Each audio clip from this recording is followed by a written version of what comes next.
एक बात बताता हूँ, चलो। मुझे भगवान की कृपा से BP, sugar, thyroid, asthma, arthritis, खटर पटर कुछ नहीं हुआ, लेकिन उल्टी दस्त भी कभी नहीं। मैं हजारों लोगों से मिलता हूं।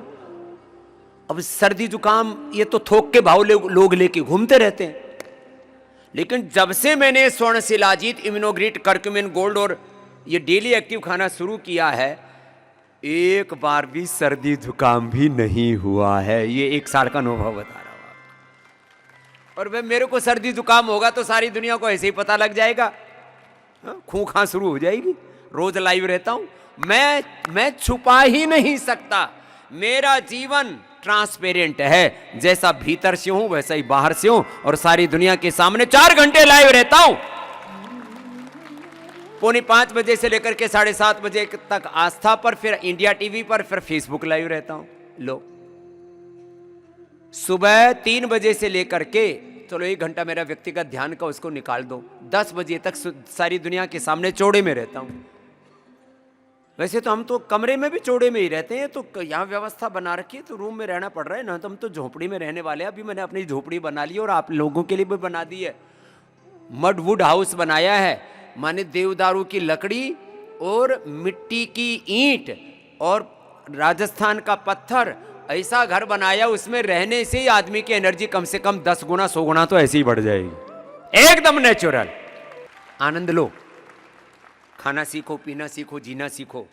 फिर ये साहब, ये बड़ा जोरदार कार्यक्रम है। ये हटाओ बेटा, ये तो ग्रीन प्रोटीन मैंने बता दिया, कोलेजन पाउडर भी है।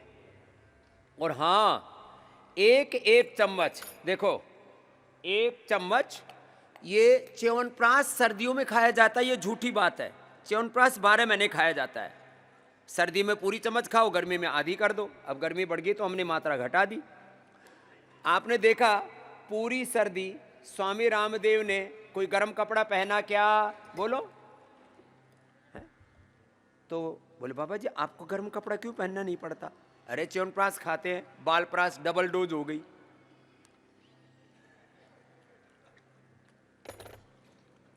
अपने बच्चों को बालप्राश खिलाना, च्यवनप्राश खाना, इतना जबरदस्त है। और तीनों को मिला देते हैं ना, ओहो हो, इतना जबरदस्त टेस्ट बन जाता है।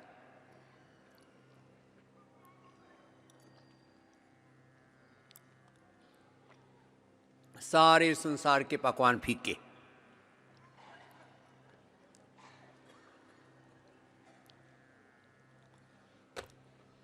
आपके बच्चों को कभी सर्दी जुकाम बुखार कफ कोल्ड कुछ नहीं होगा। फिजिकल मेंटल ग्रोथ, सब प्रकार की ग्रोथ।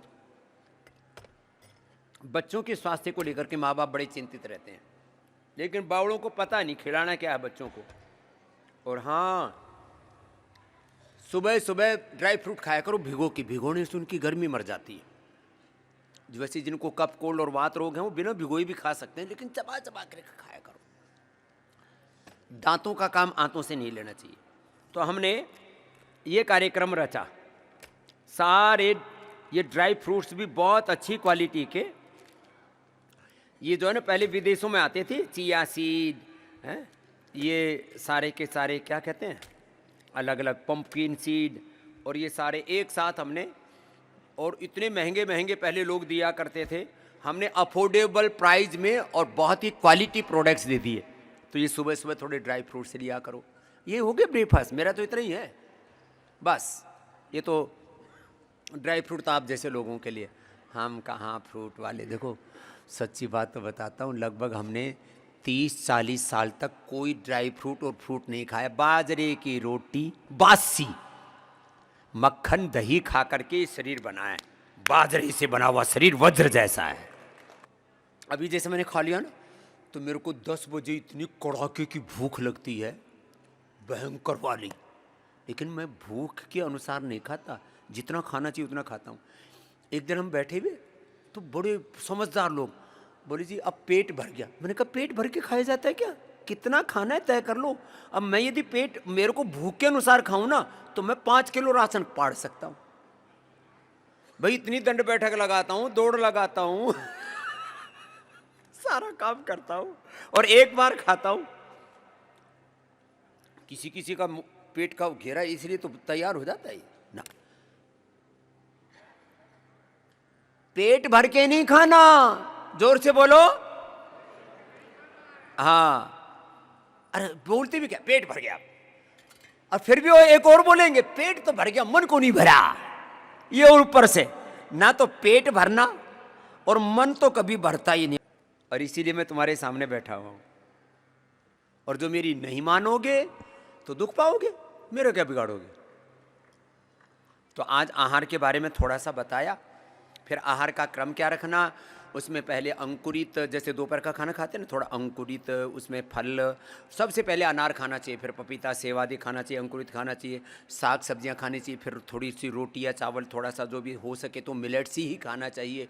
फिर अंत में किसी को मीठा खाने की, जैसे हम लोग मीठे के बड़े खाऊ हैं, हमको मीठा अच्छा लगता है, कड़वा अच्छा नहीं लगता था, वैसे अब कड़वा भी खाने लग गए, तो वो थोड़ा सा खाना चाहिए। और उसमें भी चीनी कतई नहीं खानी चाहिए, चीनी, चाय, कॉफ़ी, सिंथेटिक दवा, synthetic hair care, dental care, skin care, बहुत सारी चीज़ों का बहिष्कार करना, वो कई बार कह चुका हूँ। ऐसे छोटा छोटा ध्यान रखना। और सुनो, लास्ट, इतनी बढ़िया दवाई बना रखी है बीपी के लिए, शुगर के लिए, थायराइड के लिए, अस्थमा, आर्थराइटिस के लिए, मस्तिष्क के लिए मेदावटी, मेमोग्रिड, थायराइड के लिए थायरोग्रिड, प्रोस्टेट के लिए प्रोस्टोग्रिड, इम्यूनिटी के लिए इम्यूनोग्रिड गोल्ड, शुगर के लिए मधुरांश मधुग्रिड, बीपी के लिए मुक्तावटी, थायराइड के लिए थायरोग्रिड धनिया के पानी के साथ, और माताओं बहनों के लिए नारीकांति। इतनी बढ़िया बढ़िया औषधि, श्वासारी, ब्रोन को, फेफड़ों के लिए, हार्ट के लिए कार्डियोग्रिड, इथामृत, और अर्थराइटिस के लिए पिडानिल गोल्ड, ऑर्थोग्रिड, स्किन के लिए गोधन, अर्काय, कल्प, नीम, डर्मा, सोरोग्रिड। इतनी बढ़िया बढ़िया चीज़, मोटापा के लिए मेदो और मेट गो। तो भाई अच्छी अच्छी चीज़ें खाओ ना, और एकदम बीमारी ऐसी भागती है जैसे पता लगता है हुई ही नहीं थी। एक बार 2 मिनट जोर से ताली बजा लिया करो, एक बार जोर से ताली बजा, 2 मिनट ऐसे ताली बजा लेते हैं ना, जोर से ऐसे ताली बजाने से सारे पॉइंट दब जाते हैं। जरा सुनो, आपको कुछ महत्वपूर्ण जानकारी दे रहा हूं। Relax, silence. यहां दबाने से थायराइड ठीक होता है। थायराइड, देखो पूरा शरीर एक ऊर्जा पिंड है। This body is a composition of different energy fields.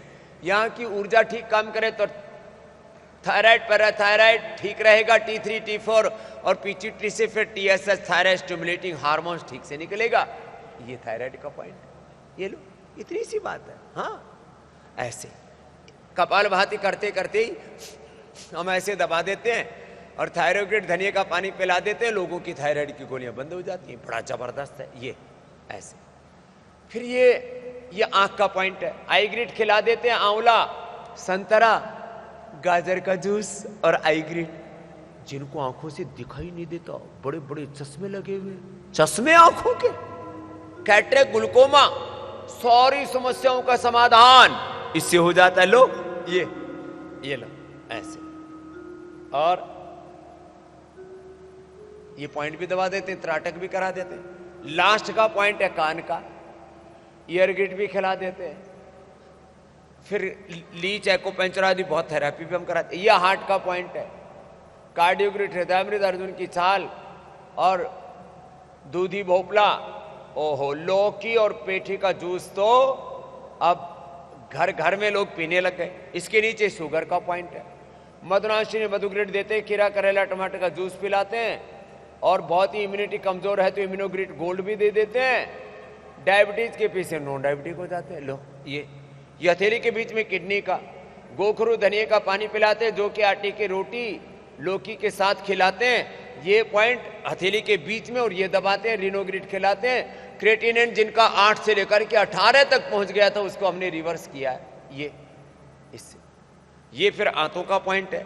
ये बवासीर का पॉइंट है। बवासीर के लिए तो फिर अर्शोग्रिड और जात्यादि तेल का, जात्यादि घृत का भी प्रयोग कराते हैं, एलोवेरा का भी। फिर ये इनफर्टिलिटी के लिए संतति सुधा माताओं बहनों के लिए, और पुरुषों के लिए यौवनामृत। और बवासीर होता है कॉन्स्टिपेशन और कोलाइटिस, ये लंबे समय तक चलती रहे तो कॉन्स्टिपेशन के लिए त्रिफला या शुद्धि चूर्ण, और कोलाइटिस के लिए तो कुटजा, रिष्ट कुटज, घनवटी और कोलोग्रिड का सेवन करा देते। लीवर लोगों का गड़बड़ है, लिवोग्रिड, और साथ में ये पॉइंट भी दबा देते हैं। इससे गैस कब्ज भी ठीक हो जाती है और पेट भी अच्छा हो जाता है। लो, यहां से दबाने से कमर अच्छी, पीडानिल गोल्ड, ऑर्थोग्रिड खिला देते हैं, पूरी हड्डियां नसनाड़ियाँ इम्यूनोग्रिड न्यूरोग्रिड खिला देते हैं, पार्किंसंस अल्जाइमर डिमेंशिया तक हम तो लोगों का मिटाते हैं। यहाँ से दबाने से मेदावटी और मेमोरी ग्रिड ओमेगा और गाय का घृत, हमने सुबह सुबह उठते ही गोधन अर्कपान और घृतपान करवा करके और ये पॉइंट दबा करके हमने लोगों को अच्छा किया है। बड़ा अप्रतिम लाभ है इसका, हाँ, बड़ा अद्भुत। ये छोटी छोटी बातें, ऐसे इन चीजों के बड़े अद्भुत लाभ। ये देखो बीच की 2 उंगलियों के नीचे इधर भी और इधर भी, दोनों ही तरफ, ये फेफड़े का श्वासारी ब्रोंकोम। छोटी छोटी बातें लेकिन बड़ी महत्वपूर्ण है, इसलिए मैंने थोड़ा सा संकेत किया ये एक्यूप्रेशर। और इसके लिए मैंने कहा हमारे यहाँ जो कीर्तन करते हैं, भजन करते हैं, उसमें भी उसका प्रयोजन यही है, वो भी एक उपचार है। हमारी छोटी छोटी बातों में बड़े बड़े तथ्य सन्निहित हैं। भारत का अलग अलग प्रांतों में जो अलग अलग प्रकार का खान पान, उससे सारे न्यूट्रिशंस की पूर्ति हो जाती है, लेकिन हमने अपनी ट्रेडिशनल चीज़ों को छोड़ करके जंक फूड, फास्ट फूड, और जिनके पास थोड़ा पैसा हो गया तो वो हेल्दी चीज़ों को भी ठीक से नहीं खा रहे, उनको भी अनहेल्दी बना करके खा रहे। ओवर ईटिंग, अनहेल्दी ईटिंग, बेटाइम खाना, बार बार खाना, और उससे अपने जीवन को, कल हमारे भारतीय शिक्षा बोर्ड के चेयरमैन साहब श्री NP सिंह साहब कह रहे थे, एक दौर वो था जब लोग भूख और कुपोषण से मरे थे, अब लोग अति पोषण से मरने वाले हैं। पूरी दुनिया में अब इसकी चर्चा है कि ज़्यादा खा करके लोग मर रहे हैं, और कुपोषण को, अलग अलग प्रकार के न्यूट्रिशंस की, माइक्रो न्यूट्रिशंस की डेफिशिएंसी के नाम पर कुपोषण को दूर करने के लिए जो पोषण दिया जा रहा है, वो पोषण के नाम पर शोषण है, जो सिंथेटिक आप न्यूट्रास्यूटिकल्स खा रहे हैं। इसके लिए रास्ता तो एक प्रकृति है, प्रकृति और संस्कृति के अलावा कोई समाधान नहीं है। तो ये आपको मैंने थोड़ी सी पॉइंट बताए।